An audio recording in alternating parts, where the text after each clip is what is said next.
Welcome to Wordpath, the show about Oklahoma Indian languages and the people who are teaching and preserving them. Tonight is the third of our programs featuring an event sponsored by the Intertribal Wordpath Society called A Celebration of Oklahoma Indian Language and Culture, which was held at the Cleveland County Fairgrounds in Norman on October 23rd. If you missed our first two shows, the purpose of the celebration was to make the public more aware of Oklahoma Indian languages and to demonstrate their importance to Indian traditional culture. This year we featured 6 languages during an evening of good food, art, and educational entertainment. Tonight we'll hear hymns in several languages sung by Norman First American Church, as well as traditional songs in Ponca by Tony Arcakita and in Caddo by Randlett Edmonds. Sit back and relax. Let's enjoy some of our Oklahoma cultural treasures. I just wanted to introduce the Norman First American Church, and our music director is Kathy Longhat.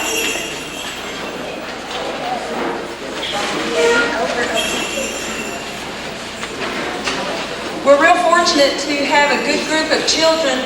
We're attempting to start a children's choir, and they're learning how to sing different tribal songs. Our church is made up of many different tribes that come and we join together. We're a Norman First United Methodist Church, and we like to invite you, extend a warm invitation to you to come in.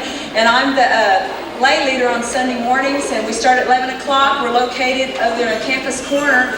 A lot of people know where Othello's is. We're just right across the street in the Aspen Court office building. And I'm just really thrilled to be here tonight, and I think once you hear these children, and they just really amaze me that they can sing so well. They sing better than I do, but I appreciate the fact that we can come and share our music with you, and we're going to sing several different tribal songs tonight, so I hope you enjoy it.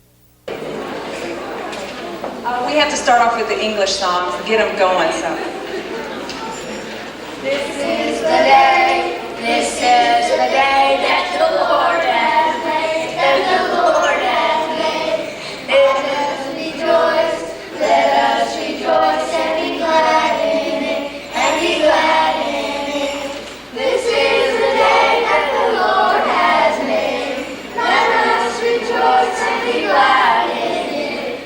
This is the day that the Lord has made.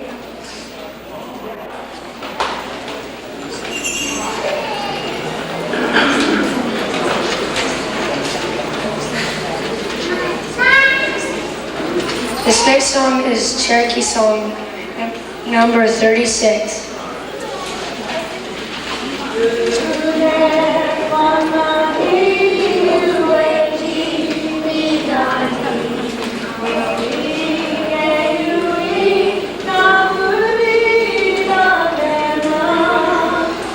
La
This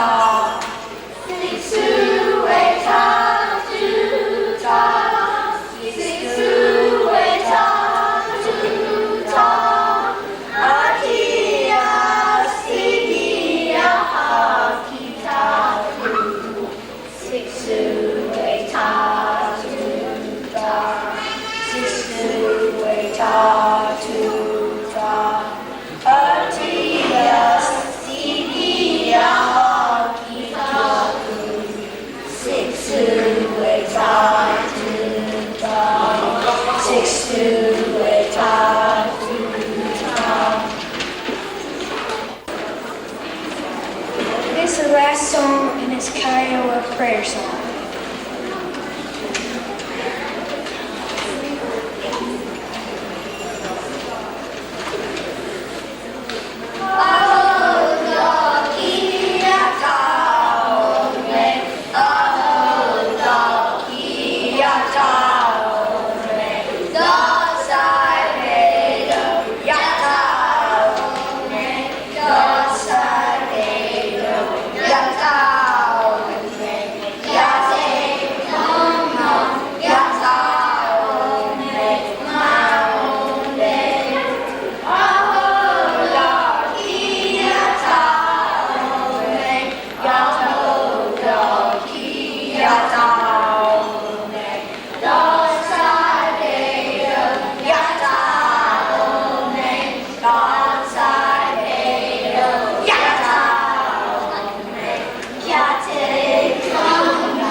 Good evening, one and all. I'm quite honored to be asked to be a part of the presentation tonight.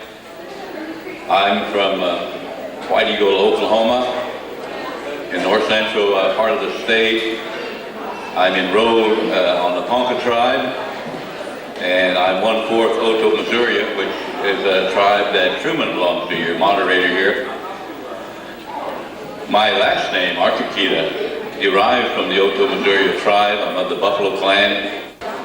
Long ago, when the white man, the government, came to this part of the country and they began removing Indians, the infamous Trail of Tears, our people were moved also, relatives on both sides of the tribe.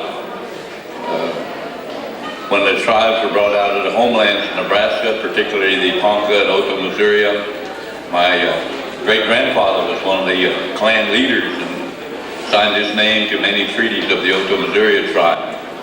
And on the Ponca side, I come from a family very traditional there. As a lot of the people studying the languages find that the young people that had the opportunity or were fortunate enough to be raised by their grandparents learn the language just by being immersed in it every day, and that was my situation. I happen to be raised on the Ponca side of the family, and from that I was able to learn the language because of my close relationship with my grandparents. As I began my young life in a community, you know, you go to any powwow and you're going to hear Ponca songs. And no matter how far away you go, you're going to hear a Ponca song. I don't know what it is about our music that captivates the interest of many different tribes to learn our songs. But I'm glad for that, because that's just going to carry our songs that much further. I began learning our songs from elders of the tribe on the Ponca side, and tonight I'm going to present a few songs and try to explain them to you as the Executive Director, Alice Anderton, asked me to do, to explain to the audience the importance of language and how it fits into the realm of our culture and our traditions. Among my people, as many other tribes, and when I'm speaking tonight, I'm going to be speaking primarily of the Ponca tribe, we have many society dances, and we have society songs that go along with each particular dance, and they're done at certain times of the year. Today we have less than what we once had since the removal of our people from our homelands in the area the present-day Niobrara, Nebraska, into what is now Ponca City, Oklahoma, named after my tribe. And I had the privilege of learning from well-accomplished singers from the Ponca tribe, and I'm very glad I had the opportunity to do that. And when we start examining the songs of our people, we find that they had songs for everything. They had songs for happy times, and they had songs for sad occasions. They had songs for animals, they had songs for people. But somewhere along that era, whenever it might have been back in time, there must have been an elder that had a feeling that our people overlooked one important element, and that was our children. Today, when you go to the 123rd or 24th Ponca powwow, you can hear that song. It was composed way before that time, before our removal into Oklahoma. And it honors the children. And when you listen closely, as they've encouraged you to do, to the melody and to the words, there's a lot of meaning when you understand the language. So I'm going to sing a children's honoring song that the men around the drum sing from time to time whenever there's a youth that's going to be honored for whatever achievements or accomplishments that child has achieved. They honor that child. And this is a song from our tribe that honors that young person.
That means a village, or today in contemporary times, it means a city or a town, as our people talk about various places. Tawangalamashe means that principal village of yours. Jinga means the little one. Jinga. Zita means yours. Gal means they want it. So in literal translation it says, the village wants your children. And to our people who understand the language, it tells the parents, the village is going to look to your children as leaders in the future.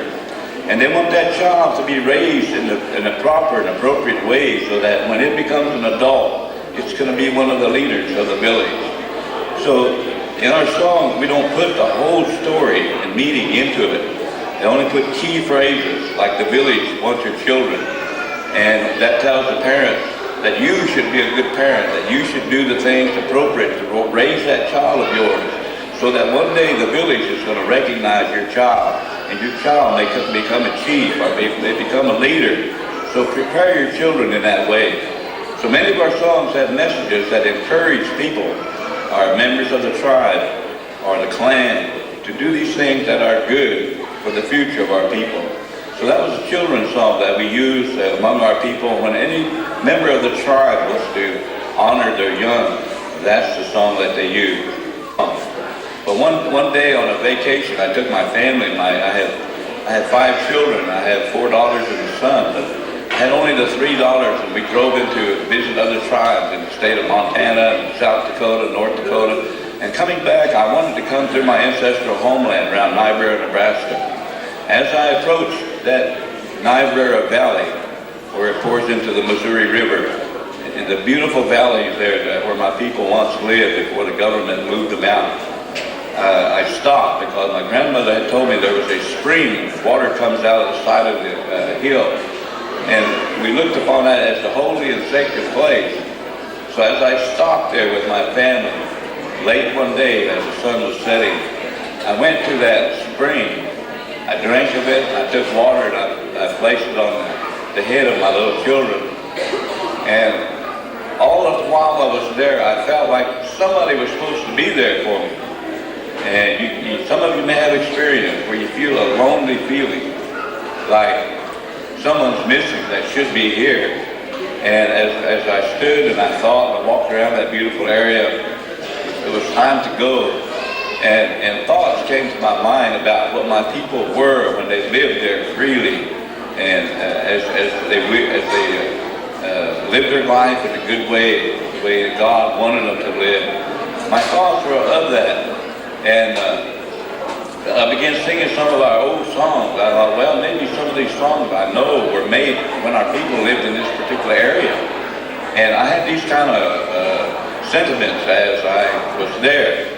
I began driving away out of the little town of Niobrara, Nebraska, along the Niobrara River, and began singing these old songs. And they're very mournful sounds, like when a person is feeling lonely. We have a society where these songs are rendered. And I began singing them. And one of those songs sounds like this.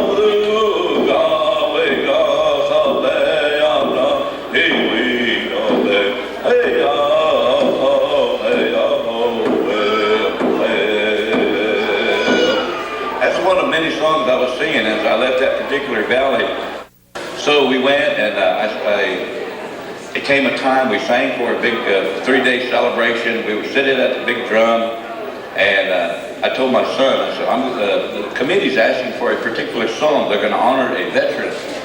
So we're going to sing a song that references veterans. And the song is a song that refers to a horse, because animals are very much part of our culture too.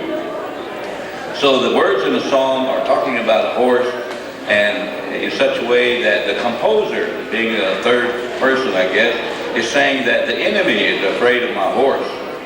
And I said, this is a warrior song. It was composed sometime way back there before the removal into Oklahoma. So from the words, you can tell that. And I don't know who made it, but it's one of our tribal songs. So when the committee wants a song for a veteran, that's the song I'm going to sing. And I went to each three and I said, do you know that song? And I sang a little bit, and they said, yeah, I know it. And my other nephew, he's one of them kind of guys that just kind of anyway, say, oh yeah, I know it, I heard it before. So I said, okay. So I'm going to sing that song, and my son was singing. And this is the importance of Indian language and how it fits into our culture. And this was a song that really demonstrates that. So this is the song I selected, and the committee called for the song, and with the the 2 nephews and 1 son, this is the song we presented for that purpose.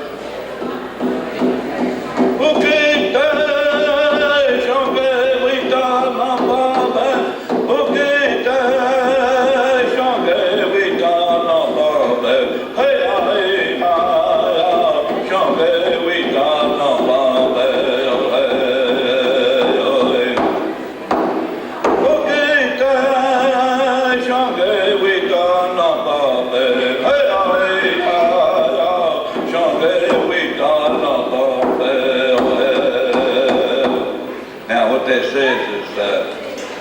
Ukite, which in our language means the enemy. It doesn't represent or say which tribe, it just says the enemy, the Ukite. Shonge Wika means the horse, mine, my horse. Non Pape means the enemy is afraid of my horse. And that's what all it says in there. So this, by the history of the song, it infers that this animal must have been a real prize animal. It must have been a stout, fast, and strong animal. And the composer was singing to the village and telling them that the enemy was afraid of this horse of mine. And so you can just kind of imagine and visualize what that animal must have been, and the warrior that owned it must have been equally as good for them to be such a team. But my nephew, the guy that don't listen, don't pay attention, thought he knew it. And as we started singing the song,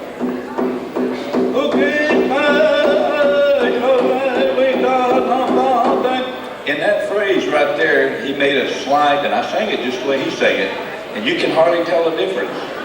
But there's a difference in the letter, if we use the English alphabet, between a G and a D. Shonge, that has a G sound. He was putting a D sound on that same word, and he was singing, the enemy is afraid of my male parts, which is kind of really an insult. So language is important. And today, 1998, you go to a powwow and you'll see the singer sitting there, and you'll see some women sitting behind us. And then women are saying that word. They're putting the wrong word in our language.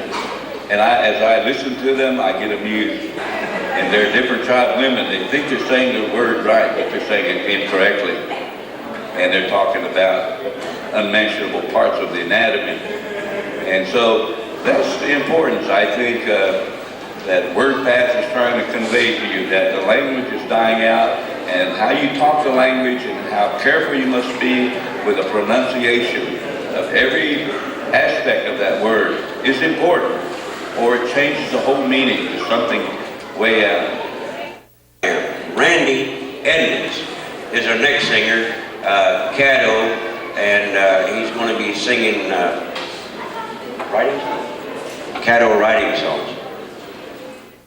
I wanted to tell you a little bit about my father. He's 84 years old, and he's been singing Caddo songs for the past 70 years, because I think he started when he was real young. And there are a lot of different kinds of songs that the Caddos sing. We have a lot of different dances. We have about 16 different dances, and I have a list of the dances here.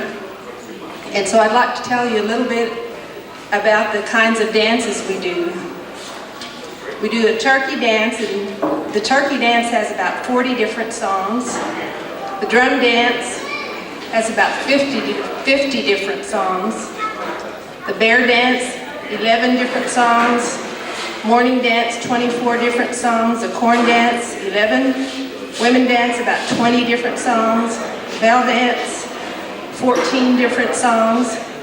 Swing dance, 7. Cherokee dance, 10. Quapaw dance, 10 different songs. We do a duck dance that has 5 songs. An alligator dance, 2 songs. Stirrup dance, 2 songs. And in addition to that, my dad knows probably about 60 different ghost dance songs, and about 75 peyote songs. He also knows some ladies' choice songs and stomp dance, in addition to all the powwow songs. He knows a lot of war dance, round dance, soldier dance songs. The Caddo dance songs, I figured kind of a rough estimate that there are about 350 different songs, and he has all these songs in his head. It really amazes me that a man his age can remember and have all that knowledge in his head. So tonight he's going to start out with a writing song, and this song has words. I don't know the Caddo language myself because my father was Caddo and my mother is Wichita, and they couldn't talk to each other, so we never did learn. But the first song he's going to sing, which is a writing song, I'm going to tell you a little bit about what those words in the Caddo language mean. The first song, it says that a Comanche chief was waving his hand way over the prairie, and this Caddo man apparently saw him. So he said, all right, friend, you will go and tell. He's probably thinking he wants this land or this prairie. He does not see me. I'm the Caddo chief. He probably wants this land. That's what this song says. So let's have him sing it now.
Na hene yo hene, na hene yo hene, ana magwana kita, wa pene manaone kita. Na hene yo hene, na hene yo hene, ana magwana kita, wa pene manaone kita. Na hene yo hene, na hene yo hene, ana magwana kita, wa pene manaone kita.